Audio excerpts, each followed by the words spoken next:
because you see, someone on this side of the room, when we went around, talked about yoga and how the psychedelic gives the experience on demand, but are we ready, and how do you gain skills, and this sort of thing. To my mind, the goal is not the psychedelic experience. The beginning of the path is the psychedelic experience. So if yoga promises that after 20 years it will deliver you to the beginning of the path, then, there's something seriously wrong here. The psychedelic sets you at the beginning of the path, and then people do all kinds of things with it. I mean, I am amazed.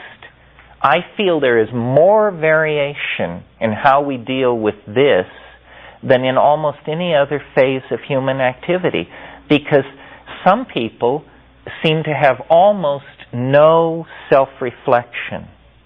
And I've noticed it also touches sexuality, because I don't know how many of you have ever encountered the Penthouse Forum, but this is where people write into Penthouse and detail these astonishing unpredictable sexual exploits, threesomes, foursomes, and 12somes that just fell upon them.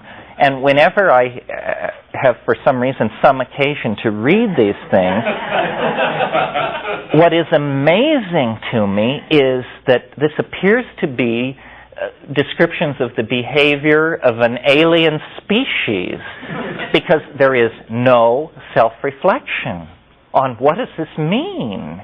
What does this mean that I get stuck in an elevator and end up copulating with 12 stockbrokers? It's just accepted as how it is.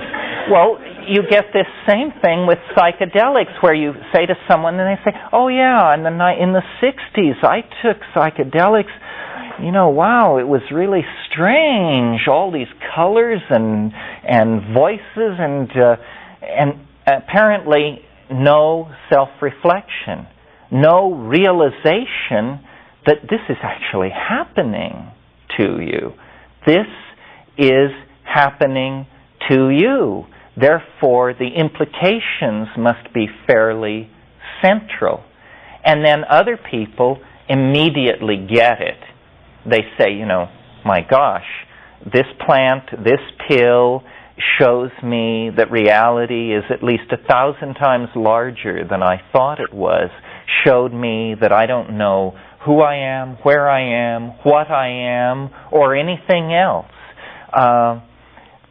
And I don't know what it takes to instill that in people. Maybe intellectual self-reflection. Sometimes I have flashes when I'm giving these talks of how different it is to be stoned than to talk about being stoned. I mean, here we sit, in our cotton underwear, just with where we came from, our schedules in front of us. The mundaneness of it is so all-pervasive. And we could be discussing Gnosticism or a political action project, but we're discussing instead something really appalling, I think. I mean, we're calmly discussing the fact that there is another world overlapping our own, and very few people will even admit the fact.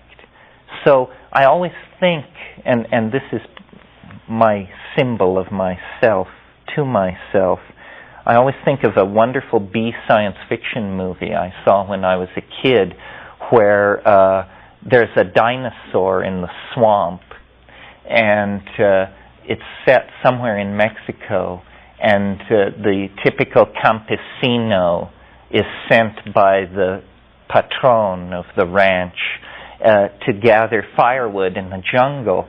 And he, of course, encounters this extremely large rubber reptile roaring around, and then comes back to the ranch and is pointing back in the woods and is completely inarticulate, trying to say, a creature from the id, a beast from another dimension is rampaging around in the forest. Well, they just dismiss him as, these peasants, they believe anything, you can't trust them for a moment. This is the sort of situation we're in.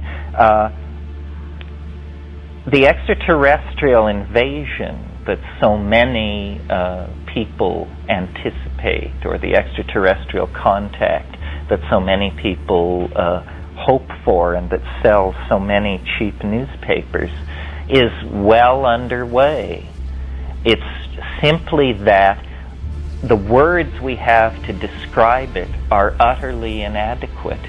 So words like extraterrestrial invasion, contact with an intelligent species, end of history, migration into hyperspace, these are pathetic signifiers of what is actually happening to us.